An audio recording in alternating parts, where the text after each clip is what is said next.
Bem, pessoal, acho que agora todo mundo já se alimentou, está todo mundo pronto. Nós espíritas temos esse princípio. A gente não tem medo de desencarnar, mas tem medo de morrer de fome. Então a gente faz uma pausa, come alguma coisa e depois recomeça, não é assim? Então a gente viu ali a parte de Emmanuel, vimos, isso aqui é o deserto do Sinai.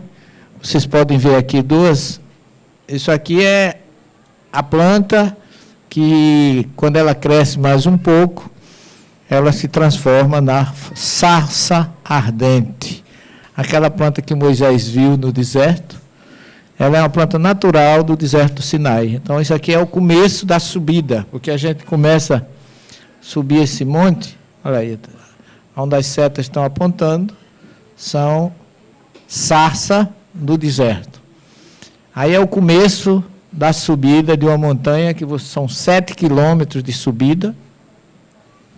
Você começa a subir à meia-noite, para chegar lá em cima de manhã. Então,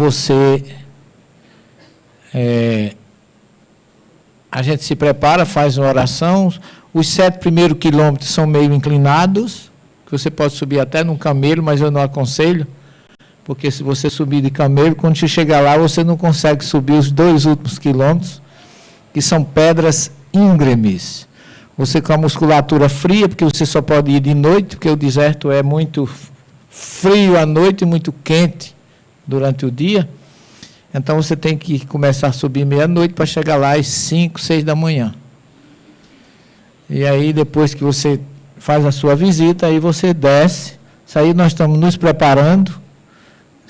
Isso aqui vai e não volta nunca mais, porque não sabe voltar. O deserto não tem como você ter nenhuma uma indicação. E a gente vai, quando você chega no topo, você tem uma sensação meio estranha, como é que você subiu tanto e chegou lá e não tinha nada. Correu atrás, você tem aquela, quem não tiver uma espiritualidade aguçada, tem a mesma sensação do cachorro quando corre atrás do carro, que o carro para. Ele fica sem saber o que fazer, porque ele só sabe correr atrás do carro. O carro parou, agora vai fazer o quê? Né? Então você sobe 2.282 metros, e quando chega lá em cima, não tem nada. Então a única coisa interessante que o deserto tem, a mágica do deserto, é que aonde não tem nada, sobra Deus. Isso é que é o importante. Então, aqui nós fizemos algumas tomadas para nosso filme. E esse é o grupo de espírita, primeiro grupo espírita a subir o Monte Sinai e ser registrado no Monte Oreb com a TV Mundo Maior, né, que o nosso câmera estava aí. E esse cidadão aqui, que subiu conosco, Arnaldo, ele tinha, na época, 74 anos. Ele disse assim: professor, eu só subi esse monte por causa do senhor. Porque, olha, o negócio é sério. Descemos, chegamos no hotel para tomar café de manhã, eram umas 10 horas da manhã, ele disse assim: olha, eu vou dizer uma coisa ao senhor, eu subi, mas eu não estou agora sentindo nada. Eu não sinto pé, eu não sinto mão, eu não sinto braço. Está tudo anestesiado. E realmente é um lugar que, de certa forma, Davi compôs o Salmo 23 do deserto, belíssimo salmo. Jesus foi ao deserto, Moisés foi ao deserto, Abraão foi ao deserto, Elias foi ao deserto. Então, os grandes defensores do monoteísmo e da espiritualidade estiveram no deserto. Então, quando a gente para meditar sobre isso, a gente acaba... isso aí nós estamos fazendo uma tomada, né, para o filme, nos passos do mestre, que a gente começa com Moisés, aí estamos fazendo mais gravação, e eu, para variar, eu sou muito sentimental, e acabei entrando na sintonia espiritual e comecei a gastar água no deserto, que faz falta, né? Mas foi um momento assim que realmente vocês podem observar que eu estou com um lenço no pescoço. Se não fosse esse lenço, eu não teria subido, porque a poeira do deserto invade as narinas da gente, começa a arder e você não consegue realmente subir se não for com auxílio de alguma coisa. Tem que passar protetor solar, por incrível que pareça, mesmo sendo à noite, que queima a pele todinha. Queima mesmo. Mas é uma experiência assim que vale a pena, inesquecível na vida da gente, de você estar num lugar desse e você poder dizer, olhar para o chão e dizer assim, foi aqui que Moisés ouviu dizer, tira a tua sandália porque esse solo é sagrado. Foi aqui que ele recebeu o maior código, como a gente viu ali, dito por Emmanuel, espiritual e moral de todos os tempos para a humanidade. E aqui, só para vocês terem uma ideia, isso é a escadaria, depois de 7 quilômetros. Olha os degraus como são. Não tem corrimão, não é uma coisa uniforme, um maior do que o outro. Essa senhora aqui, com 78 anos, subiu e desceu. Eu só cheguei lá porque eu fiquei com vergonha de não subir. Porque ela subiu e desceu sem nenhum problema. E observe que só nesse lance, você vê lá em cima, ó. Você chega num lance desse, você pensa que chegou, não chegou ainda não. E vai, e vai. A ideia que você tem aí é que se você cair daí, você não morre da queda, morre de fome, que passa o ano todo caindo e não chega embaixo. É um local realmente muito, muito especial, muito íngreme.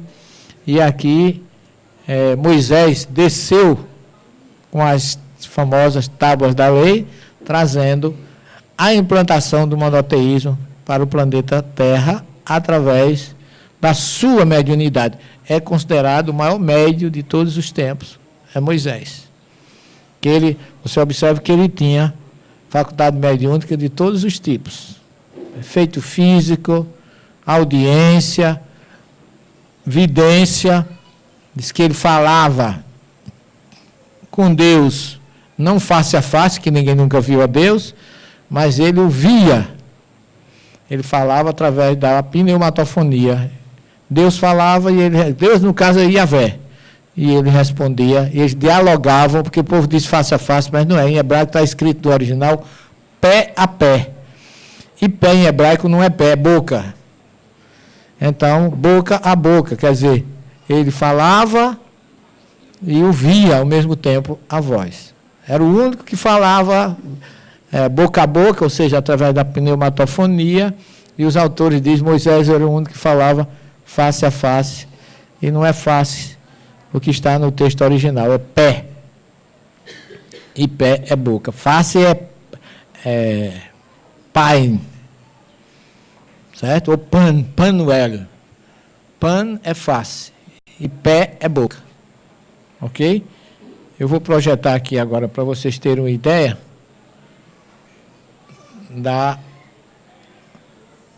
da implantação do monoteísmo, depois dessa prévia, para a gente abrir um pouquinho, para a gente tirar algumas dúvidas, se for o caso.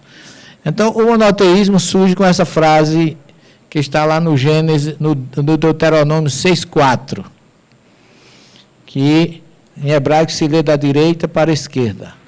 Olha. Shomea Israel, Yahvé Eloheinu, Yahvé Echad. Ouve, ó Israel, Yahvé é o nosso Deus, Yahvé é único. Então, o Deuteronômio 6,4 determina que Deus é único. Então, para o judeu, uma grande dificuldade de entender o cristianismo é exatamente a trindade. Porque para eles, trindade é politeísmo. Então, já fecha a questão com esse princípio que é lido todos os dias na oração diária do judeu. O que eles chamam de Shomar, ou Shomea, ouve. Ouve, ó Israel. Yahvé é nosso Deus, Yahvé é único. E vocês sabem a diferença entre um hebreu e um judeu? A gente vai falar tanto nos hebreus, depois eu vou falar nos judeus. Quem é hebreu, quem é judeu?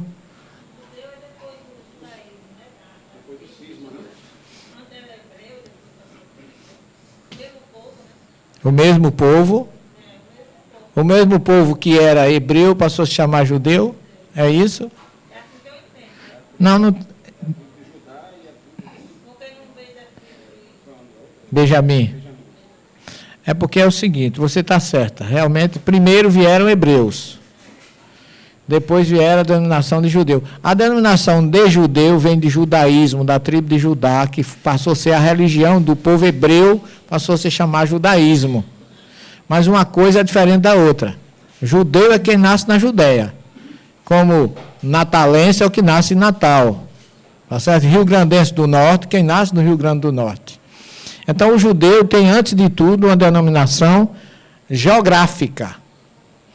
Tá certo? O judeu, porque na época de Jesus, Israel, que hoje é Israel, que ainda contém 3 regiões chamadas Judéia, Samaria e Galiléia, quem nasceu na Judéia, que é a região do sul, que derivou da tribo de Judá, quem nasce na região da Judéia é judeu, ainda hoje. Pela questão geográfica. Quem nasce na Samaria, que está no meio é samaritano, e quem nasce na Galiléia, né, galileu. Só que judeu, samaritano e galileu é tudo hebreu. Está claro isso? É como se você dissesse assim, quem nasce em Natal é Rio Grandense do Norte. Tá certo? Quem nasce em Pedro Velho é Rio Grandense do Norte. Tá certo? Quem nasce em Parnamirim é Rio Grandense do Norte. Agora, nem todo, porque Mossoró não, não, mulher danada, já arrumou uma confusão aqui no pedaço.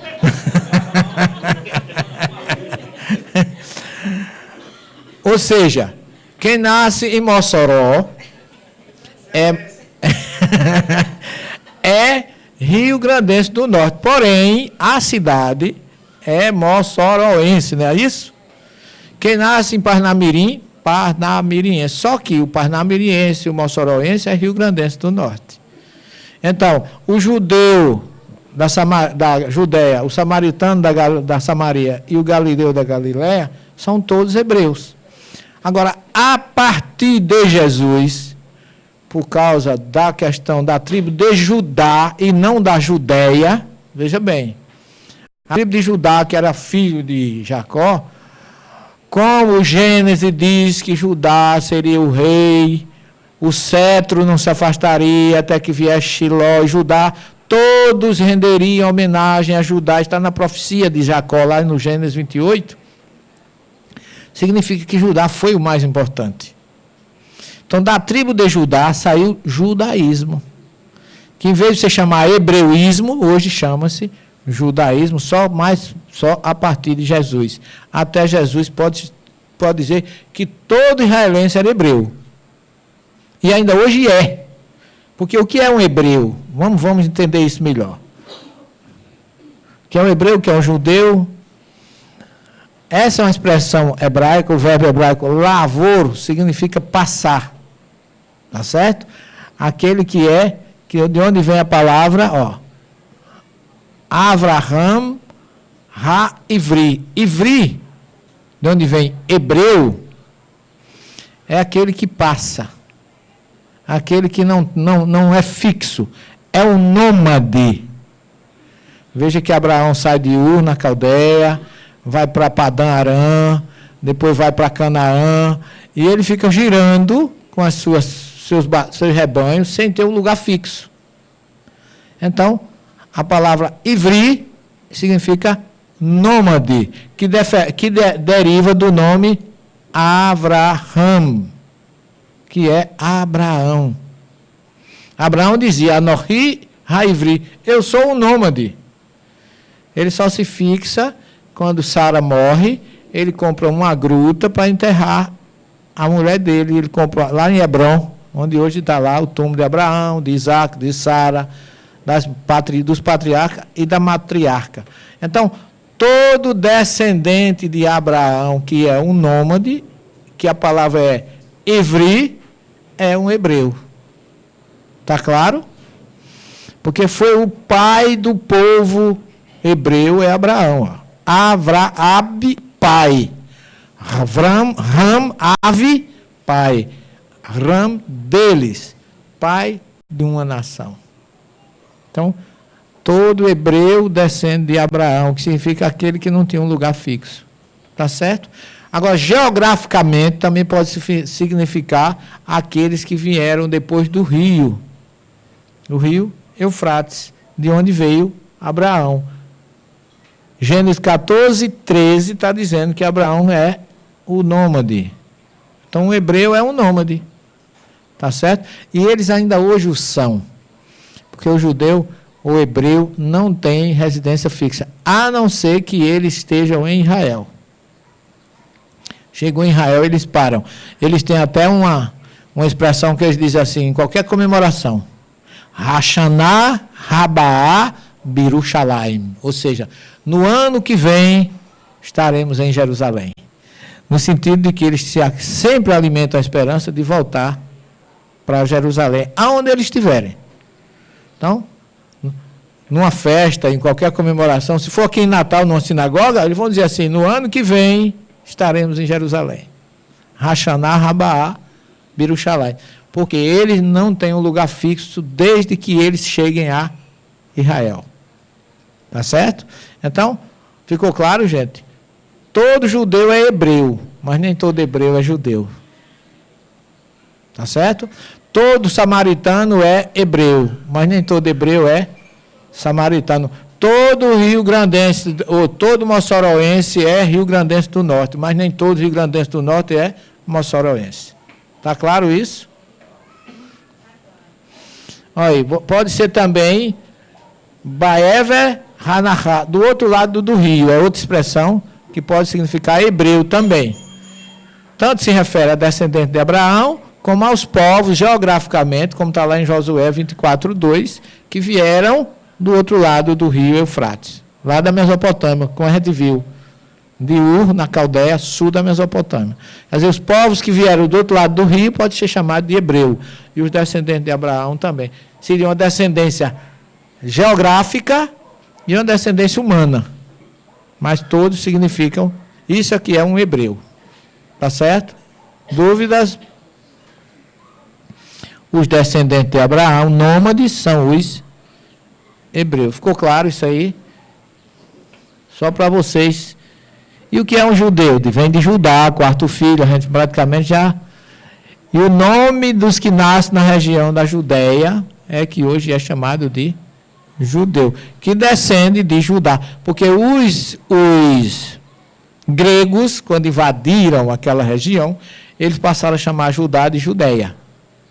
E aí ficou. Jesus era judeu, porque nasceu na Judéia. E aí ele deu força, a partir dele, a se considerarem os hebreus como judeus.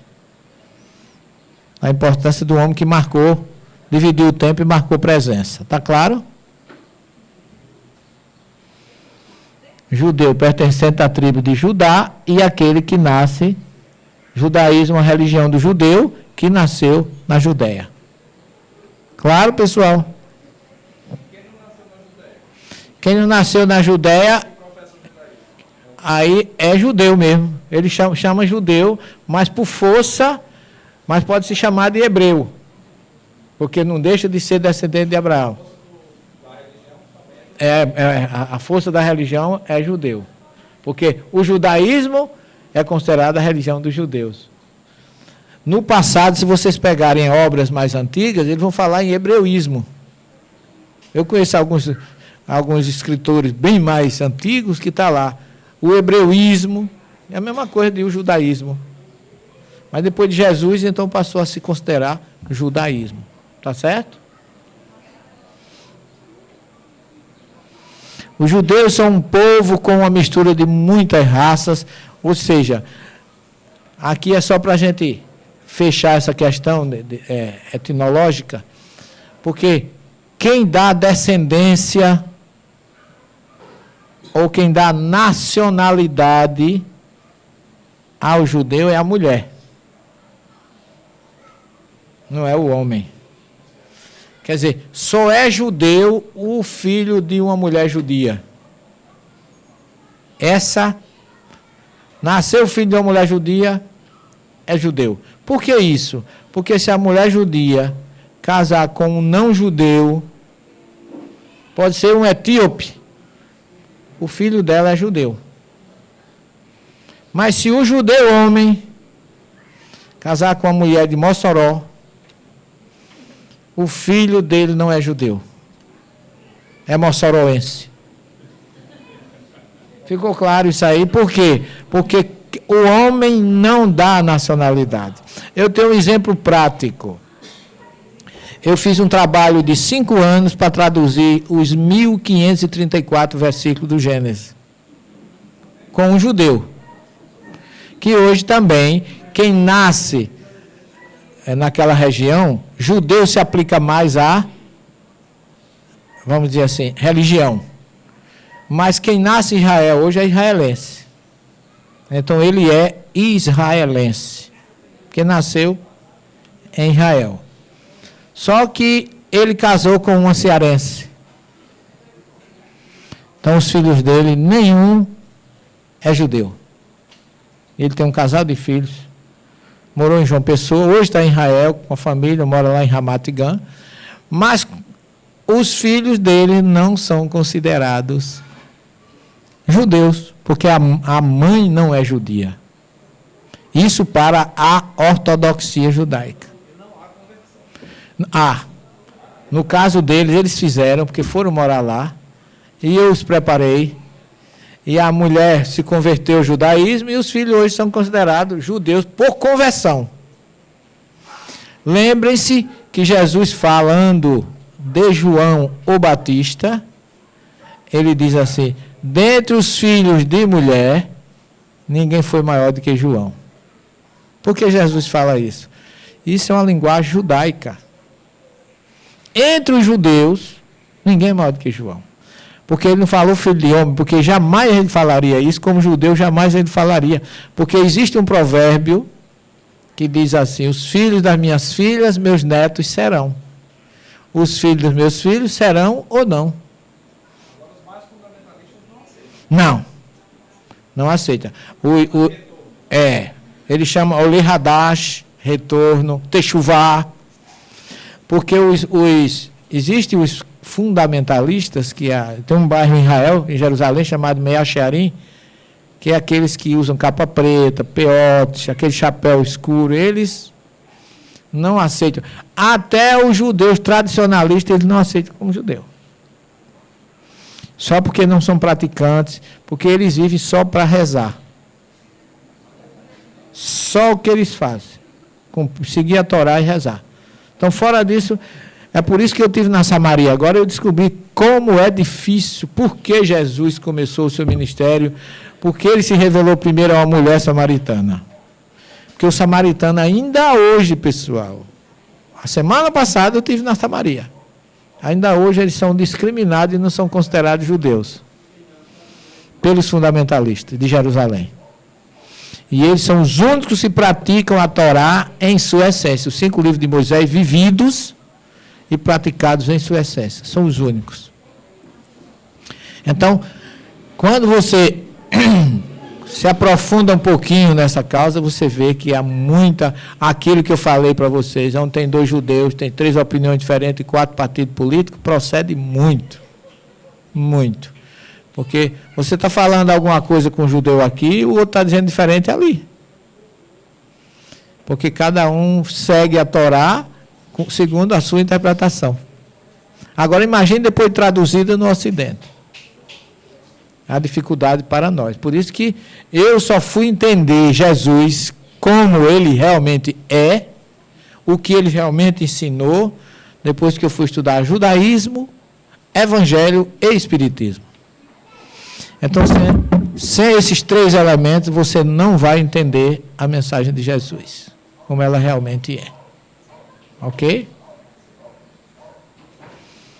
Todos os judeus do sexo masculino podem ser Cohen, Levi ou israelita. O Cohen é um sacerdote, descendente de Arão, irmão de Moisés. Porque é o seguinte, o sacerdote, quando Moisés vem com o pessoal no deserto, Deus, o Yahvé, conversa com Moisés, e determinou que Moisés cuidaria do social e alguém, o Arão, o irmão dele, cuidaria do espiritual. Então as cerimônias, tudo seria espiritual. Tá certo? O Cohen nasce Cohen, por origem. Foi descendente de Moisés.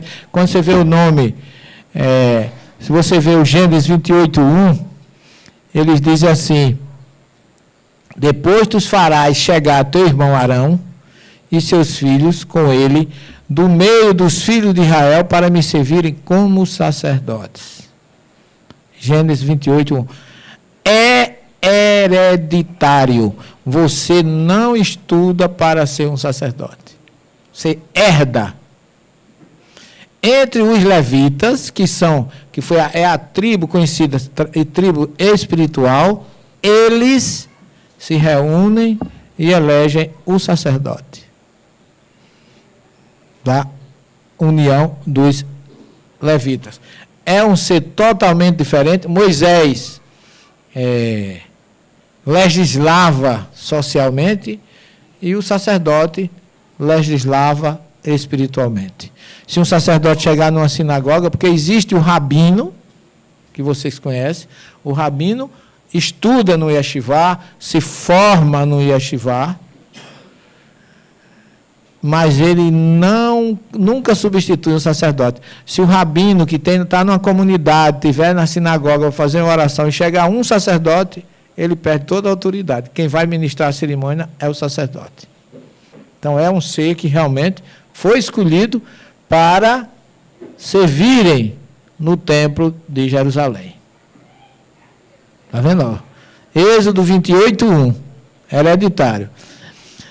Agora, o cristianismo, que não é esse cristianismo que nós espíritas vivemos, o cristianismo após Constantino, mudou muita coisa. Então, eu fiz um trabalho de pesquisa na Turquia, na Grécia e em Jerusalém, e descobri que, historicamente, vocês podem verificar isso, que o cristianismo oficializado, ou seja, a filosofia de amor implantada no Evangelho de Jesus só funcionou até o século III. Começo do século IV. Você pode chamar esse cristianismo de cristianismo apostolar ou cristianismo primitivo. Ou seguidores do caminho, como está lá na obra Paulo e Estevão, ditada por Emmanuel e escrita por Chico. Por quê? Porque as primeiras comunidades, depois da implantação, depois que Jesus é crucificado, ressuscita, e começa a primeira comunidade em Jerusalém, eles viviam o Evangelho numa comunidade comum. Ninguém tinha nada, cada um vendia o que tinha, colocava no meio daquelas pessoas e ali viviam harmonicamente um Evangelho de amor, orando, ajudando, auxiliando, dividindo tudo que tinha com todos. Todos tinham tudo e ninguém tinha nada. É uma espécie de um kibutz. Não sei se alguém já visitou algum kibutz aqui em Israel. Tudo era da comunidade, ninguém tinha nada. Você chega num kibutz hoje em Israel, eles têm tudo. Os filhos só dormem em casa. Mas o dia eles passam na escola, tem professora para a escola, tem trabalho para os pais. Agora, a lavanderia, o refeitório, é tudo público. As crianças vêm da escola, põem a bolsa em casa e vai para o restaurante almoçar, porque tem uma equipe que cuida do restaurante. Outro cuida da vaca para tirar o leite. Quer dizer, outro cuida das laranjas para tirar o suco. Outros trabalham na lavoura para tirar a tâmara, para tirar a romã, para tirar... Todos os produtos são produzidos por ele mesmo, para eles mesmos.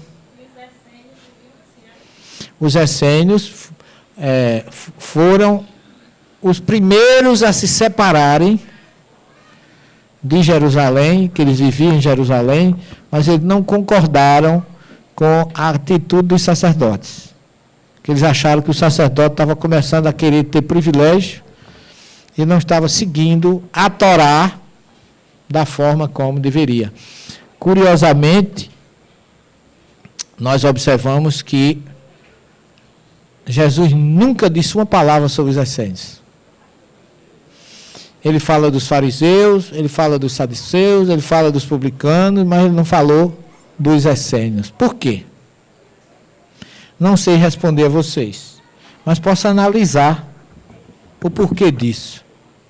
Vejam bem, há quem diga que Jesus foi essênio e viveu com os essênios. Não encontro suporte com essa afirmativa. Hein? Que não. Fala que não, né? Mas concordo plenamente com Emmanuel e vou dizer por quê. Não sei se Emmanuel justifica lá em Caminho da Vida, que faz tempo que eu vi essa parte. Mas os essênios, eles viviam em comunidade, trabalhavam juntos, oravam juntos. Eles foram os primeiros a criar a chamada piscina oblativa. O que é isso? Eles tinham uns tanques de água onde eles se purificavam ali, tomavam o banho dele ali. E há quem diga que João, o Batista, viveu com eles. E que foi a partir desse costume que ele criou o batismo, que ele implantou no templo de Jesus no deserto da Judéia. Mas os essênios, que trabalhavam pela pureza da Torá, viviam nessas comunidades, orando, trabalhando e se purificando. Só que há quem as pessoas dizem que os essênios eram celibatários. Não procede. Porque defender a pureza da Torá e não casar está sendo contra a Torá. Os essênios tinham um período que eles eram celibatários, até os 30 anos. Mas foi encontrado na comunidade de Qumran, nós tivemos já várias vezes, utensílios de família, de criança, de mulher. Então, viviam aquele grupo, vamos dizer assim, mais celibatário até os 30 anos, mas tinham aqueles que depois dos 30 se casavam e ficavam na comunidade, que era uma opção, não era uma imposição, era uma opção.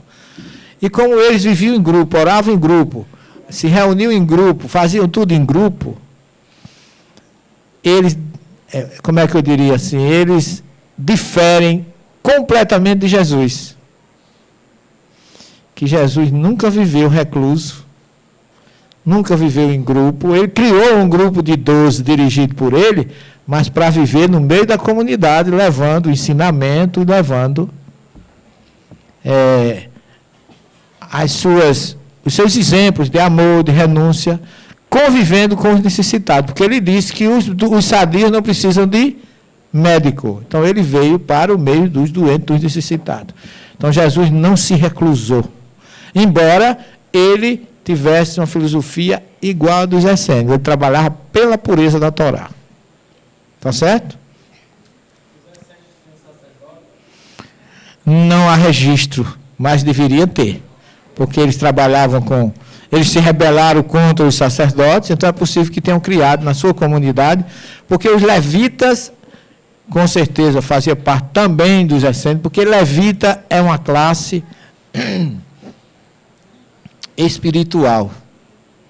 Aonde tiver levita, há trabalho espiritual. Sobretudo depois do templo, porque na época do templo eles se reuniam e elegiam um sacerdote, e aqueles sacerdotes ficavam no templo. Os outros não eleitos ficavam 2 semanas depois iam para casa. Ficavam um tempo em casa, outros servindo no templo. É possível que os essênios tenham tido um dirigente entre eles, eleito por eles mesmos, para as cerimônias religiosas. Ok? Alguém quer fazer mais alguma pergunta nesse sentido? Isso é a roupa do sacerdote, só para vocês observarem a semelhança com as vestimentas do padre, porque a Igreja Católica não viveu o cristianismo primitivo. de Jesus. Quando, no ano 325, foi estabelecido, vamos começar no ano 312, quando Constantino oficializou o cristianismo com o Edito de Milão, que é chamado Editio Permissio, quando ele permitiu que os cristãos tivessem direito de ter a sua religião, todo mundo achou aquilo muito bom, mas foi o que de pior pode ter acontecido ao cristianismo. Porque a partir de 325, com o concílio de Nicéia, que foi convocado por Constantino, grave bem o nome, não foi Celestino, graças a Deus, foi Constantino, é possível, pelo menos, eu realmente não sei, concordo com você. Não sei se eu estou aqui dando uma remendada nas bobagens que eu fiz, né? Nem tanto, mestre, né? Mas Constantino mudou a filosofia daquele cristianismo puro, de grupo, o cristianismo que Paulo de Tarso pregou, o cristianismo que João fundou as suas comunidades em Éfeso, em Esmirna, Tiatira, Sardes, Filadélfia, Laodiceia e Éfeso.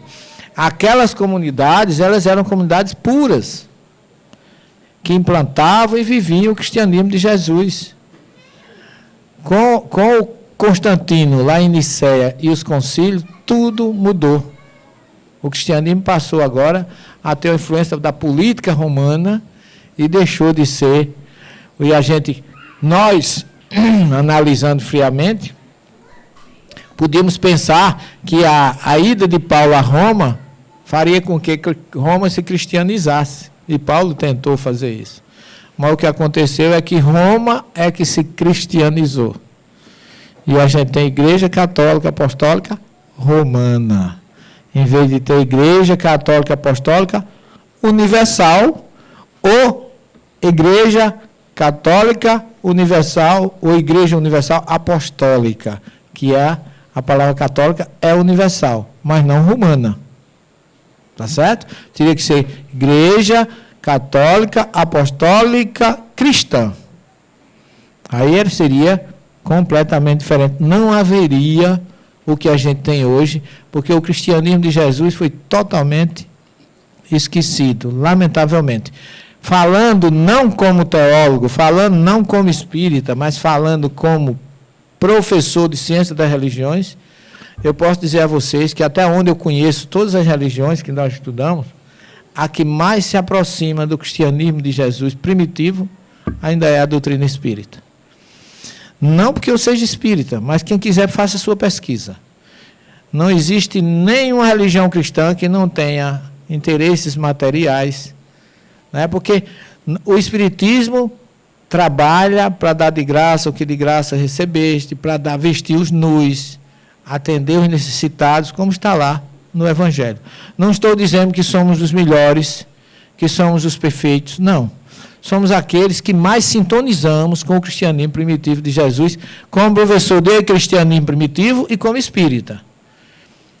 Tirando o espírito de lado e olhando o lado cristão, ainda é a doutrina espírita a que mais se aproxima daquela mensagem, porque os cristãos primitivos atendiam os doentes, os caídos da rua, curavam os enfermos, ajudavam as gestantes, as viúvas. E o primeiro fenômeno da igreja cristã primitiva foi mediúnico, gente. Mediunidade de cura começa com Pedro, no seu apostolado, lá em Jafa, ou Iafo, ou Jope, como muita gente chama, ressuscitando a viúva Dorcas, tendo visões com o centurião Cornélio lá de Cesareia. Depois Paulo de Tarso, que era um médio assim fantástico, um médio a serviço de Jesus, de tal forma, quando ele sai de Antioquia, que ele entra na ilha de Chipre, que ele começa a pregar Jesus como filho de Deus, aquele que veio como o Messias, que ele vai pregar um procônsul romano e tem o mago Elimas, começa a dizer que o procônsul não acreditasse que aquilo que Paulo estava dizendo era uma heresia. E Paulo olha para ele e diz assim: como você está obstaculando a mensagem de Jesus, eu te ordeno, fica cego. E o cara ficou cego na mesma hora. E aí o Lucas diz assim, e no mesmo instante o cônsul aceitou Jesus. Quem não aceitaria? Vocês conhecem alguém que, diante de tal circunstância, não aceitasse? Quer dizer, ele tinha força, ele tinha moral, ele tinha mediunidade. Lucas fala lá no livro de Atos que a roupa que Paulo usava era levada para curar doentes. Quando Paulo vai preso para Roma, que ele naufraga na ilha de Malta, que ele ficou ali um tempo, todos os doentes da ilha ele curou, mediunicamente. Quer dizer, era um cristianismo de amor. E hoje, quem é que faz isso? Parecido à doutrina espírita. Porque perdeu o medo dos espíritos, entendeu que os espíritos são seres extracorpóreos, graças à codificação de Kardec, muito necessitados de amparo, de assistência, de luz, ajudam esses espíritos e ajudam as pessoas que estão sendo prejudicadas, entre aspas, ou solicitadas por esses espíritos para receberem a ajuda de quem necessita. Só quem faz isso é o espiritismo, sem cobrar nada. A mediunidade gratuita com Jesus, como era no início. E nas ruas de Jerusalém colocavam os doentes em fila nas macas, para quando Pedro passasse, a sua sombra curava os doentes. Então, nós temos uma relação muito forte entre espiritismo e cristianismo primitivo. E eu não estou falando isso porque eu estou me sentindo melhor por ser espírita, não. Qualquer pesquisador que queira fazer isso com neutralidade, sem preconceito e com conhecimento, vai chegar a essa conclusão, gente. Diga, meu filho. Paulo trabalhava para não viver da religião. E ele se orgulhava de dizer: eu não sou pesado a comunidade nenhuma. Todo mundo traduz igreja, porque igreja naquela época não existia igreja. A igreja veio surgir por um prédio no século IV. Era comunidade. A palavra hebraica, kahal, que o grego chamou de eclésia, não é um prédio. É uma comunidade voltada ao trabalho. E o espiritismo tem essa característica. E eu não sei por que ainda muitas vezes nós espíritas nos abstemos. Ou a gente não tem coragem de se revelar publicamente que é espírita. Porque nós temos, gente, o melhor. Eu acho que pelo que o espiritismo não era para a gente fazer como muitos fanáticos fazem aí, não.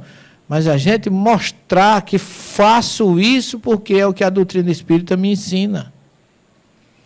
O que é bom, o que é melhor é para ser mostrado. Não é para ser escondido. Jesus disse que a candeia é para botar sobre o iluminador e não debaixo da mesa. Mas no local que todos tenham conhecimento.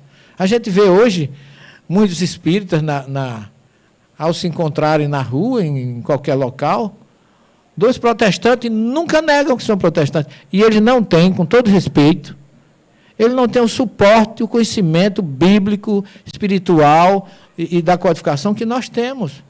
É como se eles acreditassem de algo que eles não têm nem certeza que existe. Porque é uma literalidade que eles vivem de decorar a Bíblia. É o que o pastor diz, aquilo para eles é uma relíquia. A gente tem os espíritos nos dizendo, nós temos Emmanuel, Chico, Kardec, Espírito da Verdade, e a gente chega dois protestantes no supermercado. Hoje, pastor Josué ontem estava ótimo, você viu, João 23, sai citando.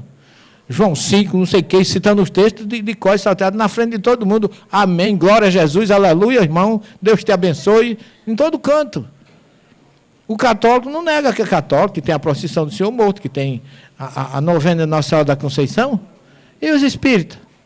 Chega no supermercado, tudo bem, tudo bem. Hoje tem, não é? Tu vai lá hoje, no Celestino, parece que é de maçom, com todo respeito aos nossos companheiros maçons, parece que a gente está escondendo alguma coisa. Gente, hoje tem reunião, doutrinação, desobsessão, às 20 horas, no centro Joana de Anjos, Maria de Madalena, não importa. Nós temos o melhor, não é para esconder, é para se orgulhar. Não é porque a gente seja mais importante do que os outros, não é isso que eu estou pregando. Estou pregando coerência com o que a gente conhece e com o que a gente recebe. Desculpa o pequeno desabafo. Diga, meu irmão.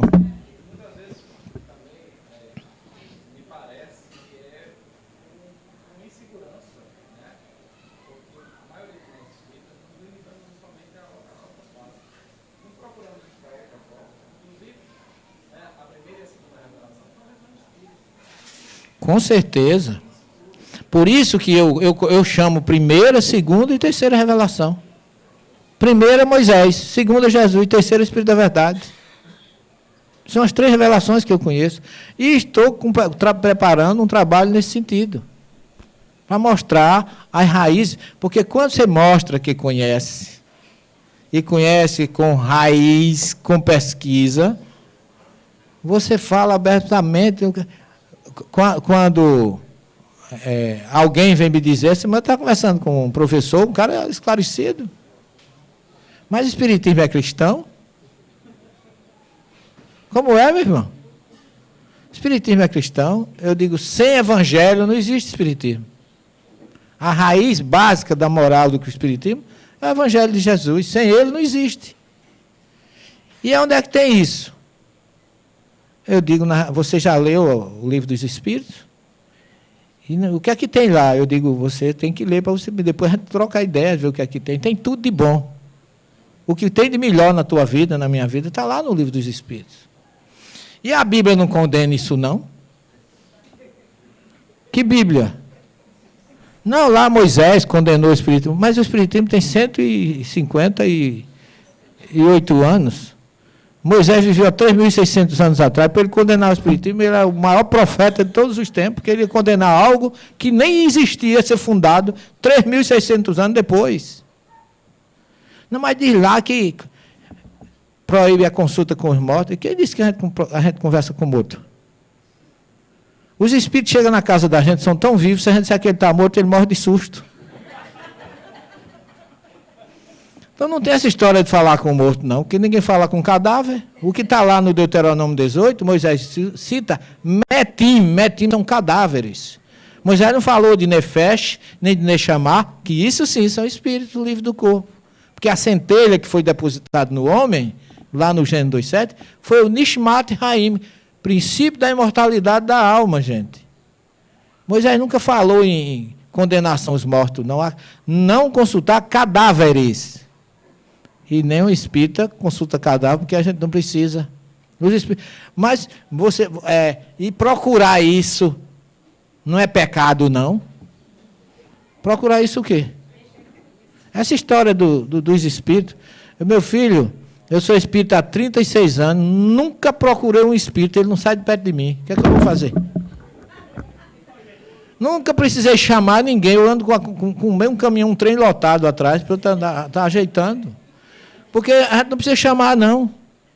Basta as nossas atitudes, ele já vem. Kardec fala de uma nuvem que está ao nosso redor. Eu nunca invoquei um espírito na minha vida. E comecei a ver espírito com 6 anos. Qual é a culpa que uma criança de 6 anos tem de começar a ver entidade? Então, o que falta, pessoal, é suporte e conhecimento. Bem dizia o meu amigo pastor Neemias que o preconceito é a ausência de conceito.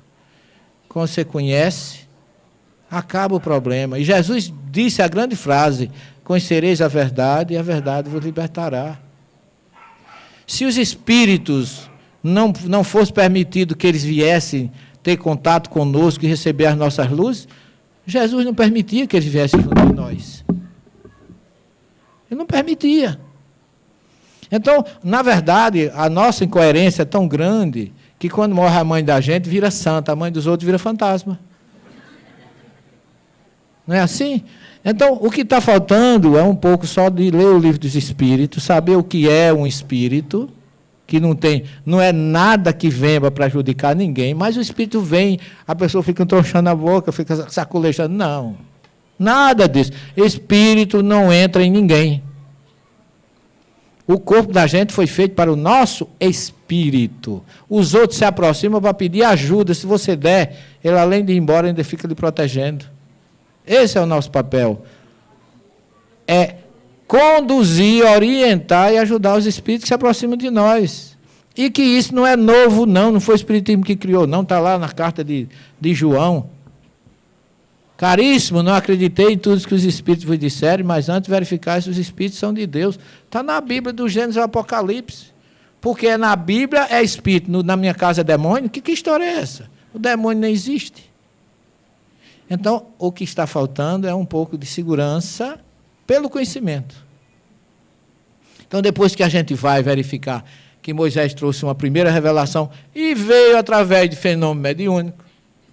Depois Jesus traz uma segunda através de fenômeno mediúnico, porque ele se transfigurou no Monte Tabor, porque ele falou com Moisés e Elias. Está na Bíblia. Mas no Velho Testamento não tem, está lá no primeiro livro de Samuel, a pitonisa de Endor, a médio de Endor, que Saul foi consultar. E Samuel veio, e Samuel para muitos estava morto. Então, quando a gente começa a mostrar, a pessoa diz, não, rapaz, sabe que esse rapaz tem razão. Eu fiz uma conferência em Recife, numa feira de livro, numa Bienal, lá no Centro de Convenções, e quando eu terminei, um pastor veio conversar comigo. Porque hoje, graças a Deus, eu transito com o ecumenismo, que eu me dou muito bem com todo mundo, porque não temos, nenhum de nós, segundo a Kardec, o direito de condenar a religião de ninguém. Agora, também não vamos permitir que condenem a nossa. Assim como eu respeito a sua, você tem que respeitar a minha. Então, o pastor veio falar comigo, professor, eu queria conversar com o senhor, que eu queria fazer um trabalho de pesquisa, porque eu nunca aceitei essa história que os mortos não voltam. Olha aí. Por quê? Porque está lá no livro de Samuel. Samuel estava morto e voltou para falar com Saul. Então, existe comunicabilidade. Eu digo, parabéns, você está começando a acordar, a despertar. Isso é uma verdade. E a gente não precisa chamar espírito para que eles venham. Jesus deu esse testemunho com Moisés e Elias lá no Monte Tabor. Então, meus irmãos, nós temos toda a condição, através da primeira, segunda e terceira revelação, de libertar o mundo desse preconceito, desse desconhecimento, dessa figura, desse inferno que não existe. Essa semana eu vi o Vale do Inferno, a semana passada lá em Israel, umas 10 vezes passando na frente. Tem um vale lá onde botava o lixo. Em Jerusalém, o rio Cidrão vem aqui e vem outro riacho aqui. Esse riacho chamado Vale do Inom. Gai Inom, Guerrinom, Geena. Que lugar é esse? Se botava o lixo de Jerusalém, onde os cananeus queimavam seus filhos em oferta ao deus Moloque. E aquilo ali, as crianças eram queimadas, e aquele fogo era alimentado ali com o lixo, e queimava 24 horas, um fogo eterno. O inferno está ali na esquina. Passei no inferno umas 5 vezes semana passada. E estou inteirinho aqui contando a história para vocês. Não me queimou em canto nenhum. Quer dizer, isso se transformou numa coisa como se fosse eterna. Então, é isso que a gente tem que mostrar para as pessoas. Satanás nunca existiu, nem vai existir. Deus jamais criaria um ser com as qualificações que puseram em Satanás para atormentar os seus filhos. Que Deus é esse? Deus é amor e misericórdia. Alguém com o mesmo poder de Deus para o mal, então não somos monoteístas. Somos politeístas. Não procede. Então vamos ter um pouco mais de racionalidade e ter argumentos. E a gente só pode ter isso fazendo o que a gente está fazendo aqui, estudando um pouco. Sou espírita sim, meu irmão, com muito orgulho. Porque Jesus enviou 3 revelações e a terceira é a nossa, que nós vivemos. A era dos espíritos. Porque Joel, o profeta Joel, disse que viria essa época em que Deus derramaria do seu espírito sobre todo ser humano. Vossos filhos, vossas filhas profetizarão, vossos jovens terão visões e vossos anciões terão sonhos. E derramarei do meu espírito sobre todo o escravo, serva, todo mundo. E aconteceu isso lá em Atos 2, lá no cenáculo, no Pentecostes. E a gente está com medo de quê? Nós somos honrados de sermos escolhidos por Jesus para essa tarefa. Ok? Alguma perguntinha mais?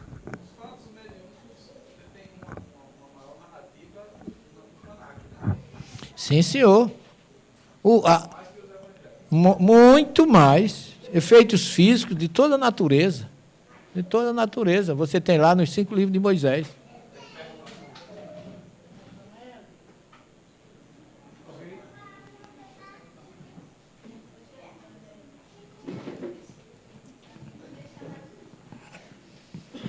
No livro de Tobias, nós temos a presença do anjo Rafael, né?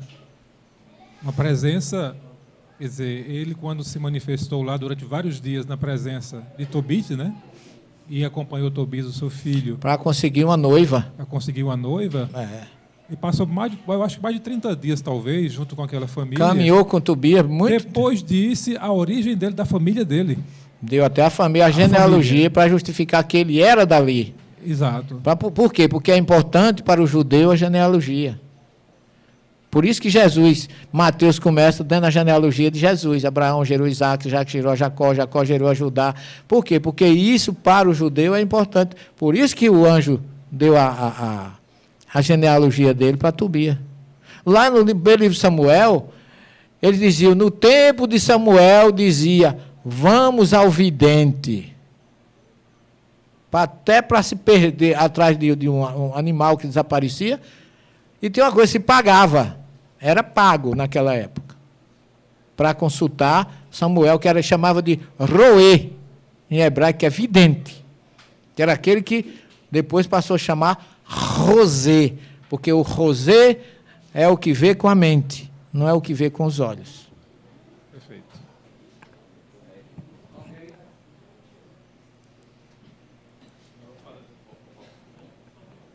Professor, se no judaísmo quem dá a descendência é a mulher, por que Mateus começa com a descendência masculina? Isso foi uma forma de...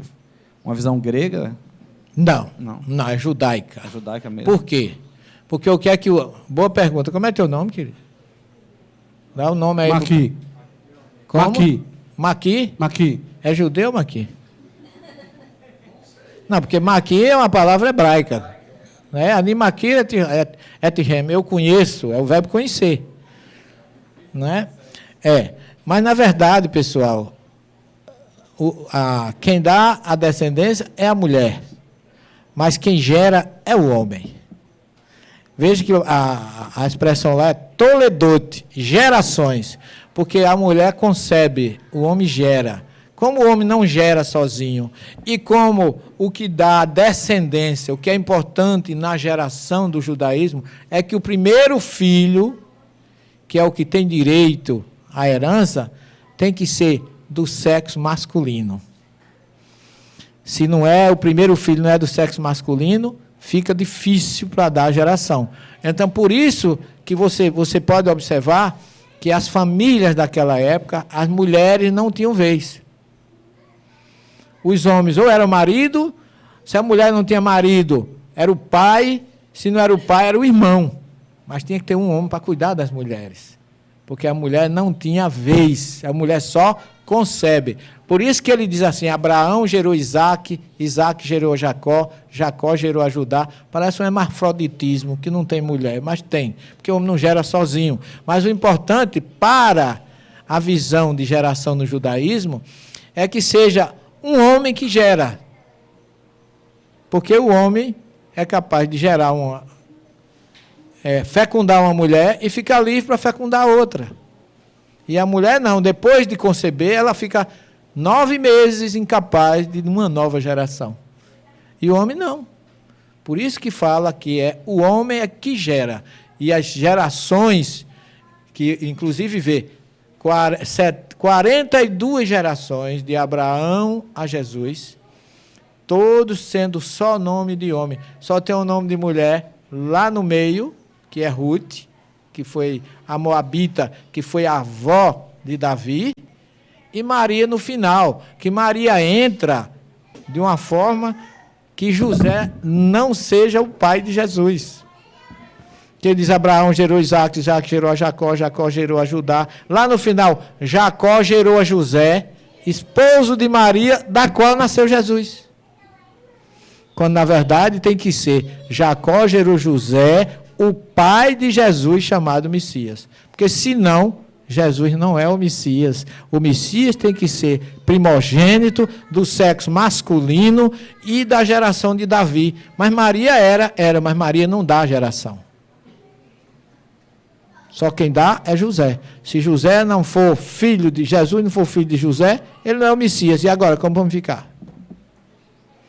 Tudo questão da dificuldade da igreja. Uma questão da virgindade antes, durante e depois. Mais alguma pergunta? Professor.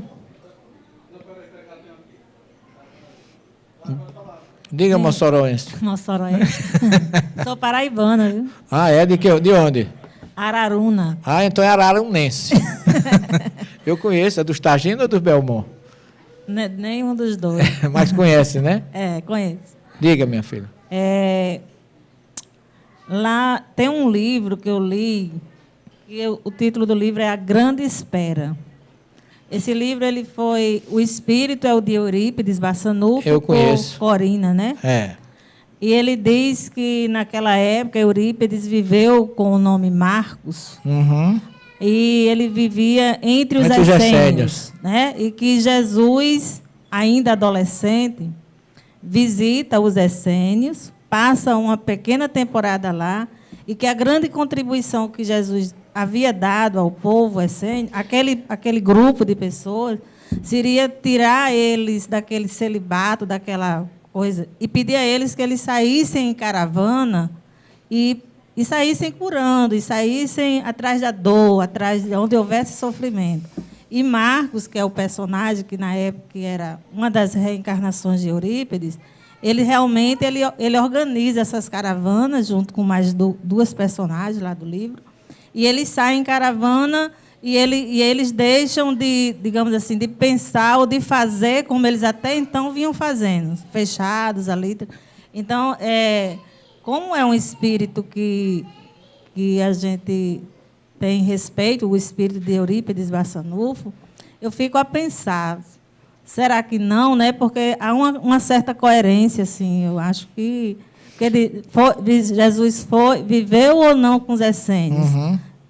Nesse contexto que ele coloca, há uma lógica. Há uma lógica, que Jesus não viveu, passou por lá, Passou por lá, não viveu. Ficou exatamente. Uma temporada só para fazer com que eles saíssem daquele celibato, daquela vida que eles viviam muito fechados, né? Exatamente, coerente com o que eu falei quando eu respondi lá o Maqui, que eu não acreditava que eles que Emmanuel também fala nisso, que Jesus tenha vivido com os essênios. Porque, primeiro, ele não precisava aprender com eles.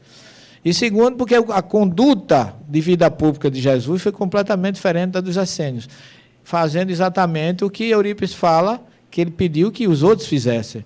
Porque os essênios também eram conhecidos como terapeutas, né? Porque eles curavam através das mãos, eles já tinham, vamos dizer assim, vamos chamar, não o passe, mas vamos ser mais científico, o reiki, como muita gente usa hoje, que é o mesmo passe, a mesma localização fluídica que Jesus utilizou, curando com a impulsão das mãos. Os essênios faziam a mesma coisa. Então, por causa dessa semelhança, que fala-se isso, mas não há nenhuma prova que Jesus tenha vivido com eles. Bom, última pergunta, para que a gente possa ir para a apresentação da musical. Professor, nós ouvimos aí toda a história do povo judeu e vimos também, neste século passado, o Holocausto do povo judeu. Existem indicações na Bíblia que o povo judeu passaria por esse Holocausto? Existe. Se você ler os livros de Jeremias, você vai ver Jeremias lamentando que o povo não estava ouvindo o que Deus tinha pedido através dos profetas para servirem e seguirem a Deus. Se eles não se enquadrassem, se eles não seguissem o que Jesus haveria falado, eles iam sofrer.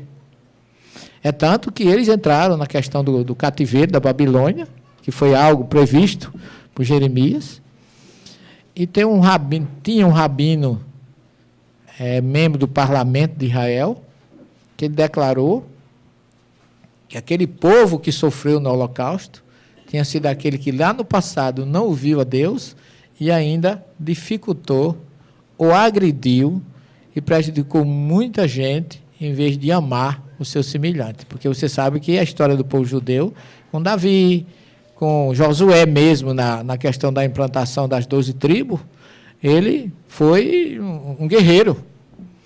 E quando Deus disse que ele tomasse conta daquela terra, eu não entendo que ele tinha que expulsar quem estava ali e tomar conta. Ele teria que conquistar pacificamente, por negociações, por uma posição tolerante e fraternal, como fez Jesus. Porque Jesus conquistou a Palestina sem derramar uma gota de sangue, a não ser o dele. Amando, ensinando, sendo fraternal e sendo dócil. Ok?